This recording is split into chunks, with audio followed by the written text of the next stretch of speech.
Okay, I'm just going to go over this one a little bit briefly. So I've kind of improved a couple things. I'm not sure if it's still quite enough, but basically what I did is I put a couple more diodes on this, protection diodes.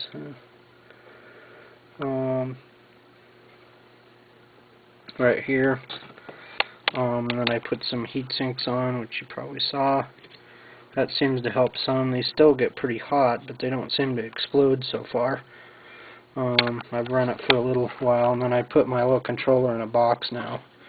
So now I can like go one direction, you know, increasing speed, and then the other direction increasing speed, and then halfway is usually off. It's kind of rough, but anyway, one thing I found out is that having the motor standing up like that, I think, was putting more of a drag on it.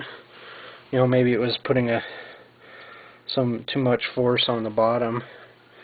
I don't know if I can push this in, but it almost kind of like it was like kind of stuck at one point, you know, when I had it up, and then when I put it back down here, it's a little bit better.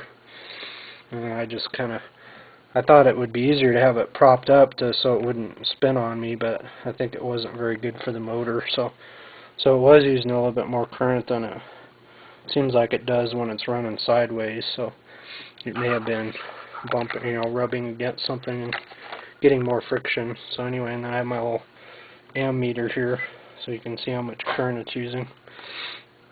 Anyway, let's see here. I can kind of ramp this thing up here, so you can kind of, I don't know if you can see what I'm doing here, but and have the motor going at the same time. But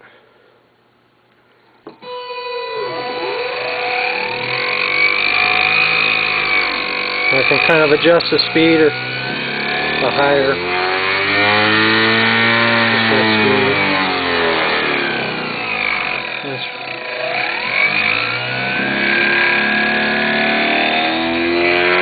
That's close to full speed there. So I ran that for a while there. These guys sometimes get pretty hot, but the FETs get kind of warm too. Having the heatsink on there, I think, kind of helps some in getting them too hot. And you maybe can kind of see me play around with the other direction here.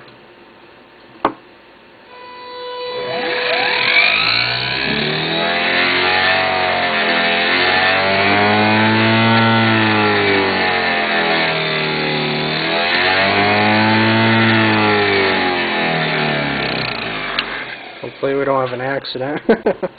So far these things have been doing okay. These little protection diodes get pretty warm, and I put a couple extra on there, and I was hoping that would help some. But here we'll just try with just looking at the current meter for a little bit. So that's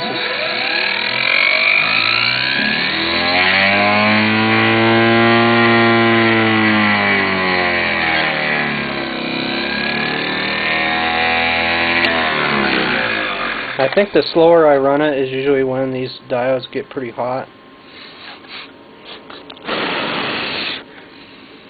I think this thing's getting pretty warm now. So I was thinking about maybe putting in a little case with a little fan here. So hopefully that would keep it cool. I got two of them in case just one of these isn't enough, but I guess we'll see here. But I don't know if you saw my little switch I put over there, but I guess there was only one more thing I kind of wanted to do, but I don't want to heat this thing up too much. And that's just to kind of,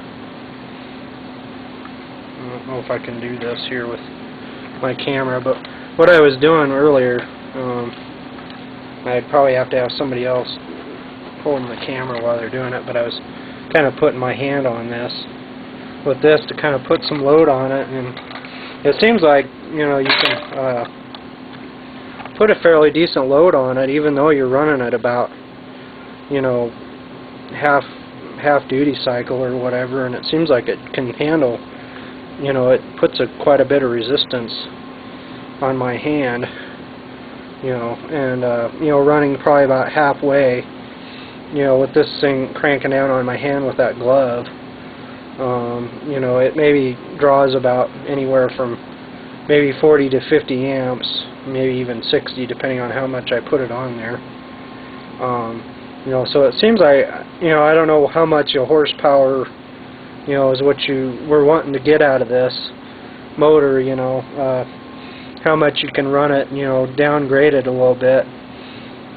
You know, if you can still get quite a bit of power out of this thing, even though you're running it with, you know, not that, you know, full duty cycle or whatever. In which case, the current doesn't look like it's, you know, would be that much, but I really don't know how to put a, you know, put a 1 horsepower load on this motor and, you know, see how much current it uses. But I mean, it seems like I can make it use a little bit less just by, you know, turning down their speed a little bit. So, you know, even if I have like this at this level, you know, probably about halfway, I can put quite a bit of resistance on there. Well, I guess I better cut off at this point. The next thing I might try to do here is put this in a case, and I might add one more diode in here, and we'll see how it goes. So, thank you.